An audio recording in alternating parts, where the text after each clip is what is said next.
you're increasing up like your psychiatric medication or you're taking psychiatric medication and it's not doing anything, there's some other reason, there's some other component. Like Lyme disease is a huge one, tick-borne illnesses like Bartonella, Babesia. Also, you could even be environmental causes like mold. But there has to be a reason why like your medication's increasing up, especially if there's no like trauma, trigger, more life stressful event. I would just say to really strongly encourage, whatever provider you're seeing to kind of like to look and investigate, like, is the other piece not being managed well enough that I'm needing to go up. Hi, and welcome to the Lyme Bites podcast, where we shine a light on the misunderstood science of Lyme and other vector-borne diseases, as well as the truths that many still miss. I'm Dr. Myriah Hinchey, naturopathic physician and fellow of the Medical Academy of Pediatric Special Needs. I specialize in treating chronic Lyme disease as well as other complex inflammatory conditions. In this podcast, we break down what's working and what's not. We share the facts that most people miss, we challenge outdated thinking, and we give both patients and practitioners the tools to heal smarter. So let's get into it and change the way we heal Lyme. Hi, and welcome to another episode. I'm your host, Dr. Myriah Hinchey. And in this episode, we are going to be unraveling the complex interplay of tick-borne diseases, infections, neuroinflammation, and their impact on psychiatric conditions. Joining us for this conversation is my friend, Dr. Jaquel Patterson, who is a nationally recognized naturopathic physician, success coach, 3-time Amazon bestselling author, and Forbes contributor. She owns a successful multidisciplinary medical practice called Fairfield Family Health in Connecticut, and she has over 16 years of clinical experience with a focus on Lyme disease, autoimmune conditions, integrative psychiatry, and environmental medicine. She is a sought-after speaker and published in places like USA Today, New York Magazine, Forbes, CBS, Fox, NBC, and ABC. She's a certified practitioner through the Institute for Functional Medicine, or IFM, and she completed a fellowship in functional medicine for psychiatry and ADD/ADHD. She's a faculty member with Rupa University, Psychiatry Redefined, A4M, IFM, and other educational platforms for functional medicine providers. Welcome, Dr. Patterson.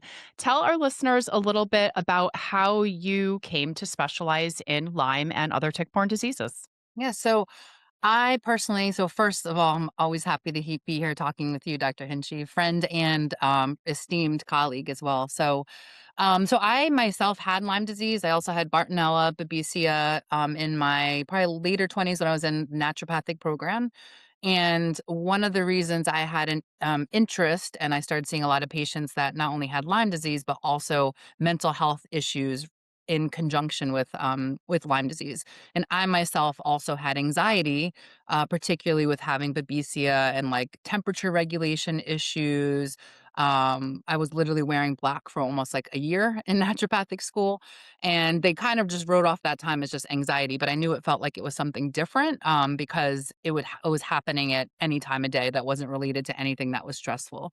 So I had my own personal story experience, and then my patients, and I started doing a lot more work and research as it pertained to mental health because especially as we know after 2020 there was just this increased rise, but many of my patients that had Lyme disease or Bartonella or Babesia, they also were on psychiatric medications, and they still were not getting symptomatically better by way of mental health. And a lot of it was because their tick-borne infection wasn't being managed well. And so I just found it like really critically important to addressing both of those at the same time and being adept in that.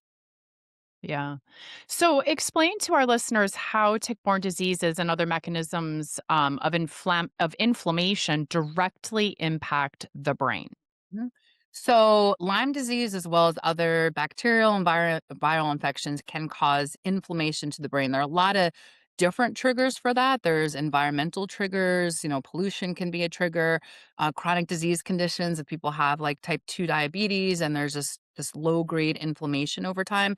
Those are all triggers up for inflammation that can cause what we refer to as neuroinflammation. And basically, what happens in these situations is that you have your brain, you have blood brain barrier, and the blood brain barrier, basically what it does is make sure to keep things, protected, to keep your brain protected, prevent things from coming in. And so for the most part, like 98% does not go through, but you do have about 2% of solutes that come in. And if there's this chronic systemic inflammation over time, even low grade chronic inflammation, you'll cause a weakening of the blood brain barrier and this inflammation to the brain. And what you'll see is something called microglia. So, microglia, it's part of the CNS. You have astrocytes, which are part of the CNS.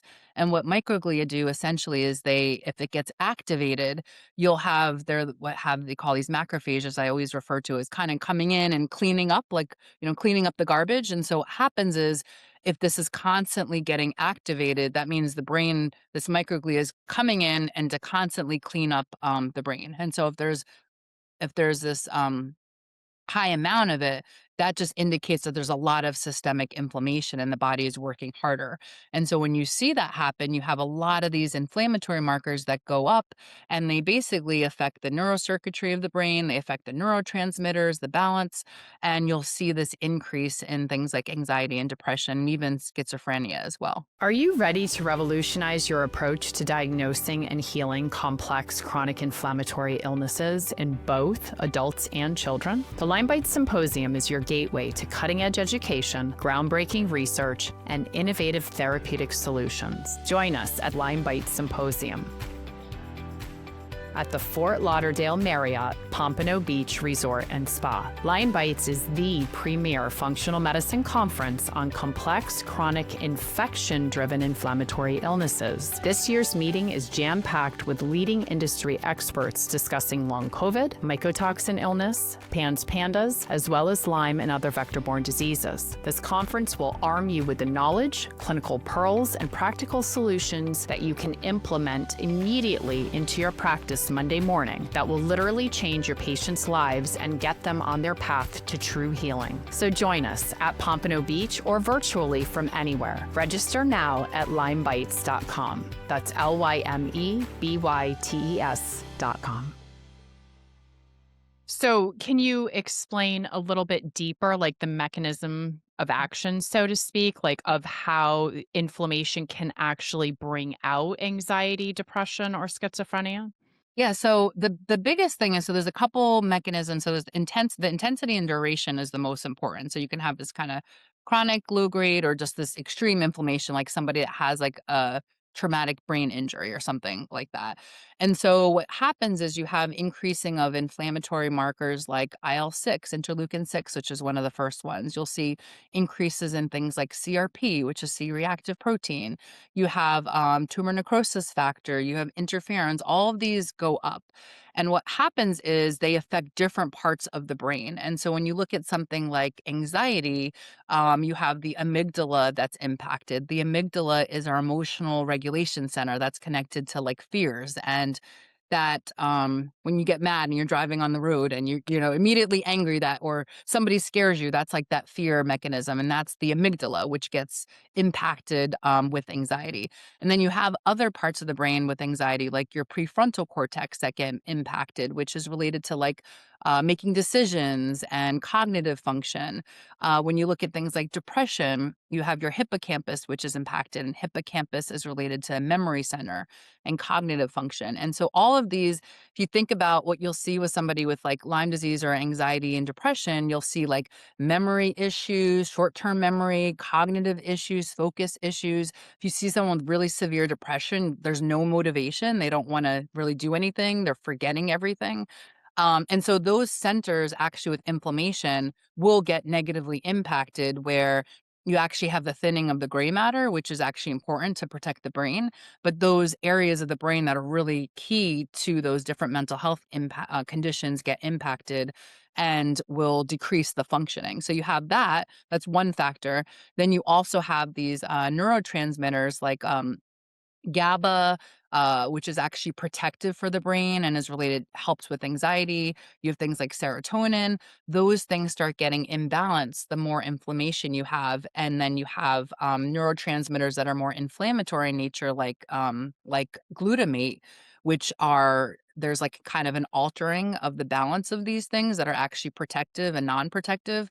And so those pieces that like serotonin, which help with anxiety, or GABA, which help with anxiety, or dopamine, which help with depression, those will get altered where it kind of flips and you have more of the ones that are inflammatory to the brain and non-protective kind of start dominating in terms of the ratio. So not only are the certain centers of the brain affected, but you also have these changes in the neurotransmitters that also affect the mood. Yeah.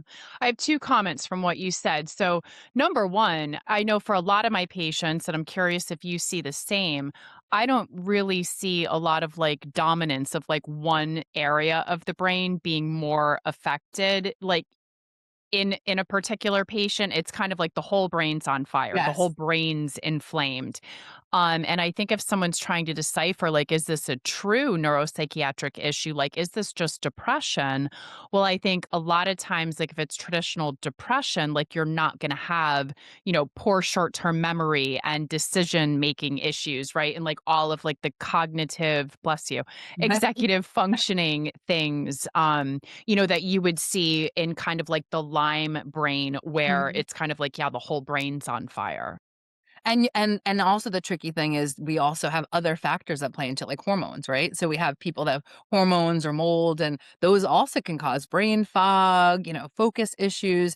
So that is one of the challenges as a practitioner. It's like teasing that piece out. And that's where you really have to do the saying like test, don't guess, like getting all that information. So I do a lot of like, neurotransmitter panels to see like, what is their cortisol like, what is their serotonin like, so in terms of dopamine, what are the actual levels look like. You can also do that through blood work. I'll also do things like oat tests. So if you look at anxiety or any mental health issues, there's something called the kynurenine pathway, which gets activated, and that has elevated levels of something called quin. And you can actually Mhm. look at that in like an oat test, for example, which is a specialty test. So it is true, and that's where you have to piece out those pieces. But I think usually the telling factor to me is someone that has had like Lyme disease or tick-borne illness, and like I've never had anxiety before, I've never had depression before, and there wasn't kind of a history, or they did maybe have a history, but the level is so significant than it was Right. before. Yeah. Like they Or go they're from mild anxiety to all yeah. of a sudden having panic attacks. Exactly, and you've probably seen I've had, patients that have driven down to me, and they're like, "I can't even make the drive down Yeah. because I'm having a panic attack, or I'm getting, my heart rate keeps going up and down." So that's unusual, and that's not typical. And then also, or you'll see, like, changing of medications, like, the medications are no longer working, and now instead of 1, they had to double increase, and they had to be on another medication, and they still feel the same. And there's a lot of studies that show that if somebody is resistant to psychiatric medications, you definitely have to look at inflammation, because inflammation, if those markers are up, it'll cause like treatment resistance. And so then you have to realize like what is the inflammation from? What are the factors? And oftentimes it is like these tick-borne diseases. But like you mentioned, it's like these kind of things that are not typical for them kind of come up, and that actually helps to know how much of a role that is playing in their mental health condition too.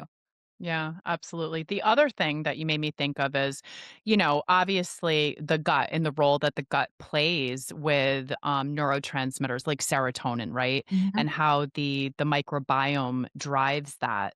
And then I think about all of my patients that have tick-borne disease and leaky gut and inflammation in the gut, and a lot of them come in on like major doses of glutamine to try to heal the gut. Mhm. Do you see patients put on glutamine actually getting worse with their neuropsychiatric symptoms because of glutamine converting into glutamate? Do you I see definitely that? have, and it's not all, I'd say, like, probably, like, 5% of the time, and that's where those tests to see how high their glutamate is, especially if someone said, "As soon as I got put on, glutamine, they usually those patients are the ones that react right away. And so that's actually good kind of because that typically means, like, when glutamate's really high, there's been a lot of neuroinflammation, so that also gives you some, like, some information. But it's really interesting because what you mentioned with the microbiome, that also will get significantly impacted because a lot of the patients I know we see have been on antibiotics or have been on antibiotics for a long term. And that can cause issues with, candida and overgrowth of sometimes, if you look at schizophrenia, there's higher amounts of like facultative anaerobes. And if you look at Lyme disease, Lactobacillus plantarum has been implicated in being able to like help. And if you look at those same bacteria, those also help with things like serotonin and they help with GABA and things like that too. So a lot of the lactobacillus species are implicated when we're looking at the neurotransmitters that are positive for the body that are depleted in people with tick-borne illnesses. Yeah. Do you want to talk more about neurotransmitters, or do you feel Yeah, like you covered that sufficiently? Yeah, so I think one thing is to know, like, overall, like, what are the ones that are, like, we have these what's called inhibitory, and then we have excitatory neurotransmitters. So inhibitory ones are things like serotonin, they're things like GABA, and then when you look at excitatory neurotransmitters, you have glutamate, you have dopamine, norepinephrine, epinephrine. And so what happens is you'll see what people don't know is dopamine, which is like the feel good, that's like the reward center that we all need. Actually, technology, we get a dopamine kick every time the phone rings, I always say. And that oftentimes will be lower for someone with like ADHD too, or focus issues. So you'll see some overlapping of that. But dopamine also is a anti-inflammatory. And I didn't actually know that until later. It's actually anti-inflammatory and protective. So what you'll see is IL-6, which is the interleukin-6, which is the inflammatory mediator that's very much implicated, that actually will lower will have an impact on dopamine, but you'll also see an inflammatory mediator called interleukin-10 and interleukin-4, but mostly interleukin-10. That's also an anti-inflammatory. And so what you'll see is somebody that's constant neuroinflammation, IL-10 will actually go down, is actually a stimulus for dopamine. It helps to increase up dopamine levels. So you'll see with chronic inflammation, someone's dopamine levels will go down, which is like the feel good hormone. That's when someone's not going to feel motivated. They're going to be sad. They're going to be depressed. And that's all from the inflammation and having those things that were protective now be decreased, that are connected with things like dopamine. So they're all different neurotransmitters, and they all play a really important function. The challenge is how balanced it is. And so what we'll see in somebody that has this chronic inflammation is they're typically an altered balance of things like GABA and glutamate, which cause more of that inflammation to the brain. Are you suffering from Lyme disease or another complex chronic illness and aren't sure who to trust when it comes to herbal supplements? Hi, I'm Dr. Myriah Hinchey, founder of Lyme Core Botanicals. As a naturopathic physician specializing in complex chronic infection driven illnesses like Lyme disease, I needed herbal medicine I could truly trust. That's why I formulated Lyme Core Botanicals, where our herbal tinctures are handcrafted in small batches right here in Connecticut. We use the whole herb, never isolates, to preserve the full spectrum of medicinal compounds. Every single step from sourcing to extraction is done with precision to ensure maximum purity, potency, and consistency. These are the same herbal formulas I use to heal myself and have used for years to help my patients and family members heal too. And now I'm making them available to practitioners and patients everywhere. Lyme Core Botanicals, herbal medicine you can trust from a doctor who lives this work. Learn more at Lyme Core Botanicals. That's LYMECORE.com. So, do you rely more on tests like the oats that is looking at metabolites or the breakdown of these neurotransmitters, or do you actually do direct neurotransmitter testing, or does it depend on the case? It depends. I did do a mix of oat, and then I do the other urinary test that tests for the metabolites. It's not always the tricky thing when you look at neurotransmitters, as they're also short acting when you're looking at the metabolites. So it's not, I always tell people it's like it's directional. So like someone, their picture will say it, and then when we get the data, it actually helps to confirm it. But I wouldn't make my decision purely off that. And then I'll look at some of the other, like those inflammatory markers, like through the blood. But a lot of times the metabolite testing will match what people are already saying. So it actually helps to confirm and also make people feel heard. It's like, when you do the cortisol test and they're like, "Oh, I wake up my mind's racing all the time, and you look at their numbers and their number is like what is like 10 times higher than normal. It gives people like confidence and like, oh, okay, I'm not going crazy. I do feel Right. like this tonight, or if their circadian rhythms flipped and they can't go to sleep, it's like, well, your number is as high as it needs to be in the morning. So I think it's good because it helps to match up and then kind of help you make a more informed decision with what you're recommending based on that. Right. And so obviously there are different herbs for different neurotransmitters. But in general, do you have herbs that you like to help to balance or increase or decrease certain neurotransmitters? Yeah. So when we look at 5-HTP, a lot of people know that, like for tryptophan, I'll also use GABA. So that's one I'll frequently use based on what's happening. L-theanine is another one because it's kind of broad based. So it has helps with serotonin, helps with it also helps with like GABA as well. And then, there are some herbs, so, like, things like magnolia. Magnolia will help to drop, like, cortisol down if a patient's high. If I have a patient that has, like, inflammation, some people don't know, but, like, turmeric is one that everyone knows for inflammation and cancer. But interestingly enough, the most studies are on turmeric and depression. And the reason is it decreases IL-6, which I keep mentioning is related to inflammation. So that's one that I'll look at. Ginger is another one that is an anti-inflammatory, but it also has a favorable profile for things like serotonin too, to help with serotonin levels. And that's a great one to use if someone's also having like digestive issues. So those are some of the pieces. And the other ones I kind of look at, like, are there if there's inflammatory ones like borage oil or even cat's claw, those can help to decrease the inflammation, which can help the brain too. Some adaptogens like rhodiola is one. Rhodiola actually helps with dopamine levels. And not only does it help with dopamine levels, it helps with decreasing inflammation, like inhibiting COX-1 and COX-2. So not only people just think of as adaptogen for energy, but it also helps with mental health. They actually rhodiola has been heavily studied for ADHD, for that with focusing and also helping to decrease inflammation. So I try to see like how many I can kind of overlap and get like a couple benefits together in one as much as possible. Right. And then sleep obviously is super important for balancing neurotransmitters. What about your favorite hacks or herbs for enhancing sleep? So some of the herbs, passion flower is one that's great because and that helps with GABA. Passion flower has been studied. That would probably be my top one. I always say one of my mentors say it's like if you have a radio in your head, that's the best one. Kava is a great one also to look at, and valeriana is just a little bit stronger. Also with sleep, I always tell people, 10 to 2 p.m. 2 a.m. is the highest level of melatonin, so we need to make sure like we're getting our sleep around that time. That we Um, are asleep. that Yeah. we are asleep by that, Yes, and there we're is asleep. yeah, there's actually this is some interesting facts. There's an inverse relationship with, like, sleep and mental health, so much so they've even had studies for adolescents, if they're not getting adequate sleep, actually that and inflammation, that there's a higher risk of, like, depression and anxiety later in life, if their sleep quality is not adequate. So you're also preventing, like, long-term things later in terms of mental health, so Right.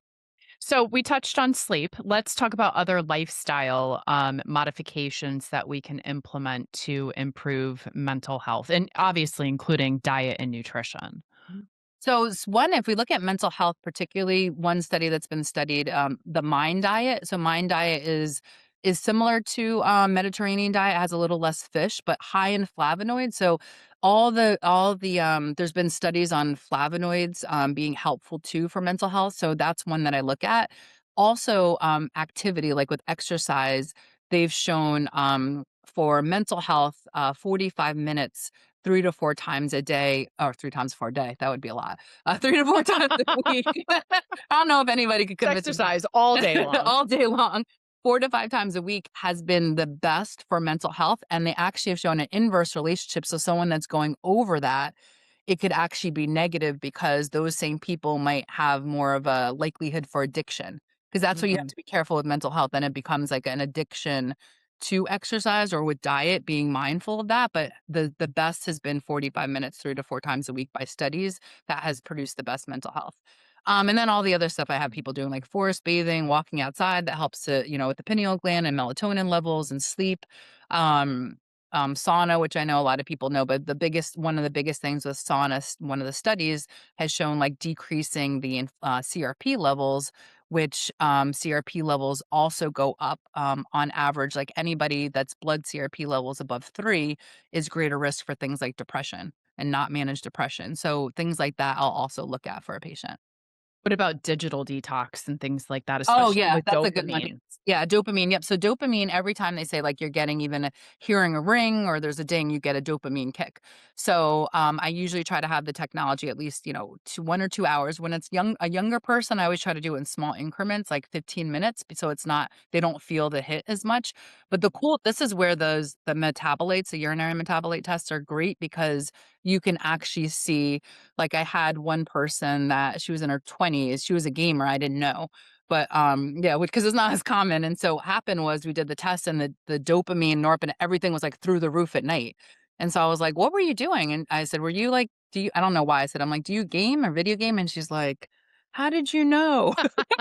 Oh, But so wow. so it was actually great because then it was like I had proof to, like, Yeah. you need to stop playing video games as much because she was having sleep issues too, so it was kind of this is what I'm saying is, like, the labs are good because they show, but it was actually really cool to see it was literally 4 times higher of being triggered because of the video games before night, so that's always a tricky thing, especially for younger people, so I always say to try to do it in a slow amount that you just don't notice it, where it's, like, 15 minutes every week, but trying to at least have a steady schedule as well, and also a very consistent schedule on at least 1 hour digital detox, like you said, before bed.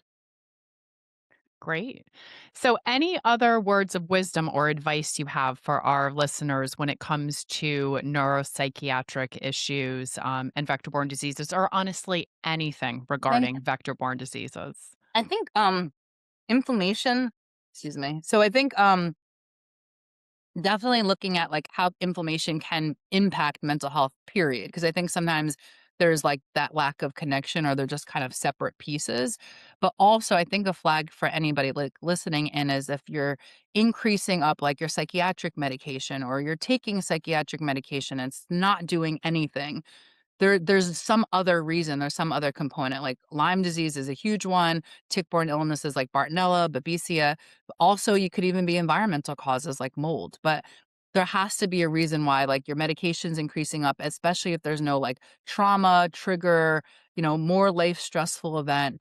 I would just say to really strongly encourage, whatever provider you're seeing to kind of, like, to look and investigate, like, is the other piece not being managed well enough that I'm needing to go up higher?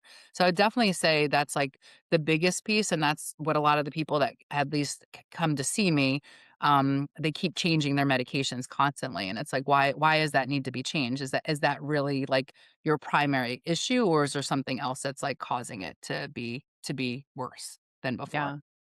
Yeah, I think 2 huge red flags that you've brought up is number 1, if you're not responding to the medication the way that you are expected to, red flag that something else is going on.